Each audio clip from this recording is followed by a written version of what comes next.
दोस्तों, पाकिस्तान की आर्थिक हालत लंबे समय से खराब है, जिन्हें बीते साल आई बाढ़ ने और भी चिंताजनक बना दिया। पाकिस्तान इन झटकों से उभरा भी नहीं था कि अब महंगाई की मार पाकिस्तान की जनता को झेलनी पड़ रही है। पाकिस्तान में खाद्य पदार्थों के दाम बीते एक साल में 50% तक बढ़ गई, जैसे रोजमर्रा की जरूरत का भी सामान है। अब पाकिस्तान भारत से उम्मीद लगाए बैठे है कि भारत पाकिस्तान की मदद की ओर बढ़ेगा। खैर, वो तो समय तय करेगा। देखिए दोस्तों, आज़ादी के बाद पाकिस्तान देश का गठन हुआ और तब से लेकर अब तक देश को 23 प्राइम मिनिस्टर मिल चुके हैं। इमरान इस देश के 22वें पीएम थे और शहबाज शरीफ 23वें पीएम। पाकिस्तान में 4 बार तख्तापलट हो चुका है और हर बार लोकतांत्रिक सरकार के सत्ता से हटाया गया है। जहां एक पीएम का मर्डर हुआ तो एक पीएम को कोर्ट के फैसले के बाद कुर्सी छोड़नी पड़ी। वहीं इमरान ऐसे पीएम है जिन्हें अविश्वास प्रस्ताव की वजह से इस साल कुर्सी छोड़नी पड़ी। दोस्तों, 15 अगस्त 1947 को लियाकत अली खान ने पाकिस्तान के पहले प्रधानमंत्री के तौर पर शपथ ली। 16 अक्टूबर 1951 को रावलपिंडी में उनकी हत्या कर दी गई। लियाकत अली 4 साल 2 महीने और 2 दिन तक पाकिस्तान के पीएम रहे। इसके बाद पाकिस्तान के दूसरे पीएम बने ख्वाजा नाजिमुद्दीन और उन्होंने 17 अक्टूबर 1951 को पीएम पद की शपथ ली। लेकिन 1.5 साल के बाद यानी 7 अप्रैल 1953 को गवर्नर जनरल मलिक गुलाम मोहम्मद ने उनकी सरकार को भंग कर दिया और उन्हें अपनी सत्ता से हाथ धोना पड़ा। उसके बाद 17 अप्रैल 1953 को मोहम्मद अली बोगोरा ने पीएम की कुर्सी संभाली, मगर उन्हें भी साल 1954 में अपने पद से हाथ धोना पड़ा। बोगोरा फिर से देश के पीएम बने, लेकिन बहुमत न होने की वजह से उनकी सरकार को गवर्नर जनरल सिकंदर मिर्जा ने साल 1955 में भंग कर दिया। बोगोरा के बाद साल 1955 में पाकिस्तान के प्रधानमंत्री बने चौधरी मोहम्मद अली।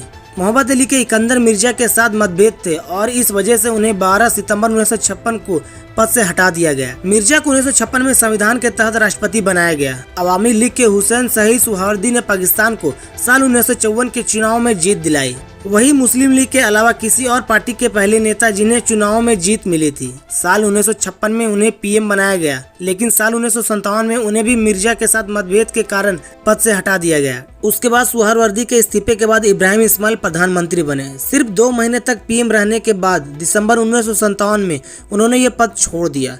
इसके बाद फिरोज खान को पाकिस्तान के 7वें पीएम बने। साल 1958 में देश में पहली बार तख्तापलट देखा। जनरल आयूब खान ने सत्ता संभाली और देश में मार्शल लॉ लगा दिया गया। ये हालत 13 साल तक बने रहे और तब तक जाकर मिलिट्री खत्म हुई। एक विशेष व्यवस्था के जुल्फिकार अली भुट्टो को सन 1973 में तब तक पाकिस्तान का राष्ट्रपति पद सौंपा गया, जब तक देश के नए संविधान की मंजूरी नहीं मिल गई। 14 अगस्त 1973 को भुट्टो ने राष्ट्रपति पद से इस्तीफा दिया और देश के नवे पीएम बने। भुट्टो 5 जुलाई 1977 तक पीएम के पद पर रहे। फिर साल 1977 में पाकिस्तान में चुनाव हुए और भुट्टो चुनावी मैदान में उतरे। इसी साल जुलाई 1977 में जनरल मोहम्मद जिया उल हक ने तख्तापलट की और खुद शासक बन बैठे। साल 1989 में भुट्टो को सेना और न्यायपालिका की मिलीभगत के चलते फांसी पर लटका दिया गया। साल 1985 में पाकिस्तान में नॉन पार्टी इलेक्शन हुए और मोहम्मद खान जुनेजो को पाक का पीएम चुना गया। उस समय पाकिस्तान में मिलिट्री का शासन था। फिर 29 मई 1988 को उनकी सरकार को हटा दिया गया। जुनेजो ने रावलपिंडी में ओजरी कैंप हादसे में जांच के आदेश दिए थे, जिसके बाद ही उनकी सरकार सत्ता से बेदखल होना पड़ा। इस घटना में मिलिट्री डिपो में ब्लास्ट की वजह से 100 लोगों की मौत हो गई और हजारों घायल हो गए थे।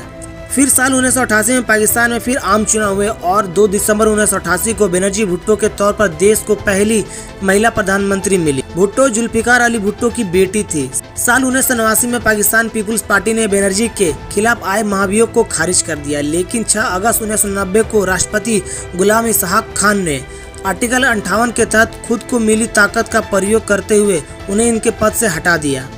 इसी साल नवाज शरीफ को पहली बार पीएम बनने का मौका मिला, मगर ड्रामा जारी रहा और नवाज शरीफ की सरकार को भी साल 1993 में राष्ट्रपति गुलाम इसहाक खान ने हटा दिया। हालांकि सुप्रीम कोर्ट के ऑर्डर के बाद नवाज सत्ता में वापस लौट आए थे, लेकिन एक और तख्तापलट हो गया। 18 जुलाई 1993 को तत्कालीन पार्टी आर्मी चीफ वाहिद काकर के नवाज शरीफ और राष्ट्रपति खान को पद से हटाने के लिए मजबूर कर दिया। साल 1993 में भुट्टो फिर से पीएम बनी और दूसरी बार जिम्मेदारी को संभाला, लेकिन एक बार फिर राष्ट्रपति फारूक लहगरी ने नवंबर 1996 में आर्टिकल 58 का प्रयोग करते हुए पद से फिर से हटा दिया। पाकिस्तान में फरवरी 1997 में चुनाव हुए और नवाज को फिर से पाक का पीएम बनने का मौका मिला। उनकी किस्मत फिर से यहां मात खा गई। 12 अक्टूबर 1999 को तत्कालीन सेना प्रमुख जनरल परवेज मुशर्रफ ने तख्ता पलट किया और देश आपातकालीन में लगा दिया। मुशर्रफ ने इसके साथ ही नवाज को पाकिस्तान की सत्ता से बाहर कर दिया। देखा जाए तो परवेज मुशर्रफ के शासनकाल में पाकिस्तान के 3 पीएम हुए, मीर जाफरुल्लाह खान जलामी और चौधरी शुजात हुसैन और शौकत अजीज जमाली ऐसे पीएम रहे जिन्होंने 19 माह तक शासन किया। चौधरी शुजात 2 माह। इसके बाद 2004 में मुशर्रफ के 2 शौकत अजीज देश के पीएम बने। साल 2008 में पाकिस्तान में फिर से चुनाव हुए और पाकिस्तान पीपुल्स पार्टी सत्ता में आई। इसके बाद यूसुफ राजा गिलनी को देश का पीएम बनने का मौका मिला। वहीं भ्रष्टाचार के दोषी पाए गए और गिलनी को सुप्रीम कोर्ट ने पद से हटा दिया। गिलनी ने 25 मार्च 2008 को देश का शासन संभाला और 19 जून 2012 तक देश के पीएम रहे। जून 2012 में रजा परवेज अशरफ ने पाकिस्तान का जिम्मा संभाला और मार्च 2013 तक पीएम रहे। साल 2013 में जब चुनाव हुए तो नवाज शरीफ को बड़ी जीत के साथ ही तीसरी बार पाकिस्तान में पीएम बनने का मौका मिला। नवाज अपना कार्यकाल पूरा करते नजर आ रहे थे, लेकिन पमाना पेपर स्कैंडल सामने आया। इसके बाद पाकिस्तान के सुप्रीम कोर्ट ने नवाज को उसके पद से हटा दिया। दोस्तों, देखा जाए तो पाकिस्तान की कंगाली में इनके नेताओं की अहम भूमिका रही है। फिर भी इन जाहिलों को हिंदुस्तान को जहरीली निगाहों से देखते हैं। क्या पाकिस्तान मुल्क अच्छा है? अच्छा, इंडिया अच्छा नहीं है? नहीं, क्यों? वो बस मुसलमान नहीं है कि वो गंदे लोग होते हैं। क्यों गंदे लोग होते हैं? ऐसे होते हैं? क्या करने से लोग गंदे होते हैं? वो पूजा करते हैं और वो पूजा करना बुरी बात है। हम नमाज पढ़ते हैं, नमाज करना अच्छी बात होती है। इनको रहने नहीं देना चाहिए। जब तक मुसलमान नहीं बनेगा तब तक इधर न रहने दे। अच्छा, मतलब यहाँ के जो हिंदू हैं उनको इस्लाम कबूल करवाना चाहिए। जमील अहमद, ये बताएं कि इंडिया का नाम सुनते ही आपके जहन में पहली बात क्या आती है? गुस्सा आता है। वो क्यों? बड़ी कुदरती है, अमल हमारी बनती नहीं उससे। हमारा दुश्मन है वो तो।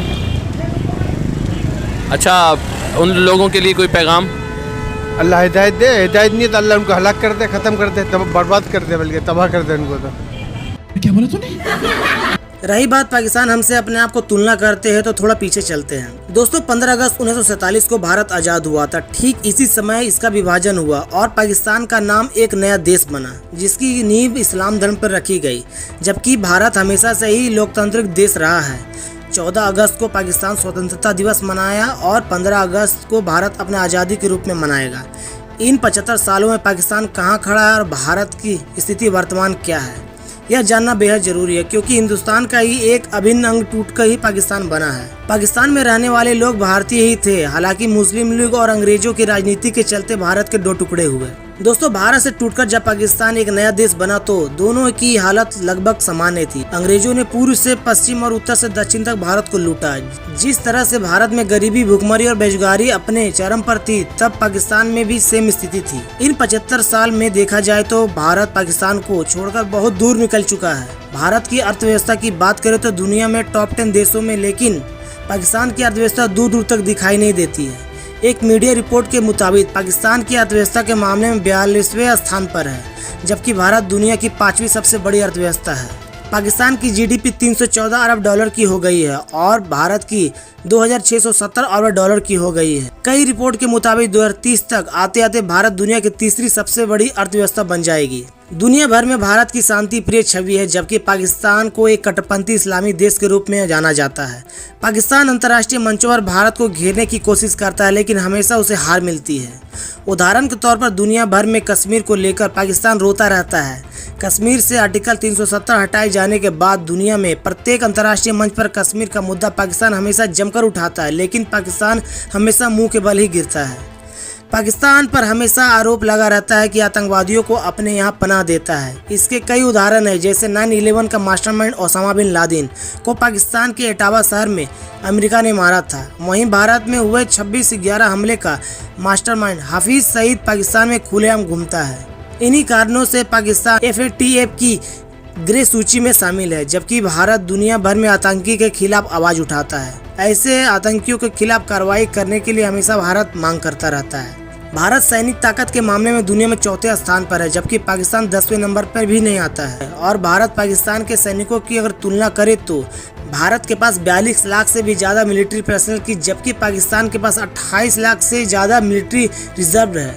वहीं सैन्य हथियारों के मामले में भी भारत पाकिस्तान से कई गुना आगे है।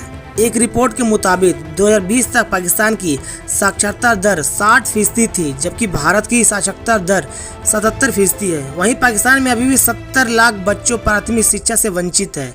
कई जगहों पर आज भी विद्यालय की नींव नहीं पड़ी है। पाकिस्तान में अल्पसंख्यकों की बुरी हालत हो गई है। जब पाकिस्तान बना तो उस समय हिंदुओं की आबादी 13% से भी ज़्यादा थी, लेकिन अब 2% भी नहीं रह गई है। वहीं भारत की बात करें तो 18% से अधिक मुस्लिम आज भी है, और जो आज़ादी से रहते हैं और हक जमा कर रहते हैं। जानकारी कैसी लगी और इसके बारे में आप लोग क्या रहे कमेंट सेक्शन में जरूर बताएं। और वीडियो कैसा लगा, और वीडियो अच्छा लगा तो वीडियो को लाइक करें और ज़्यादा से ज़्यादा अपने परिवारों और दोस्तों को शेयर करें, ताकि मैं आप लोगों के लिए ऐसी वीडियो ला सकूँ।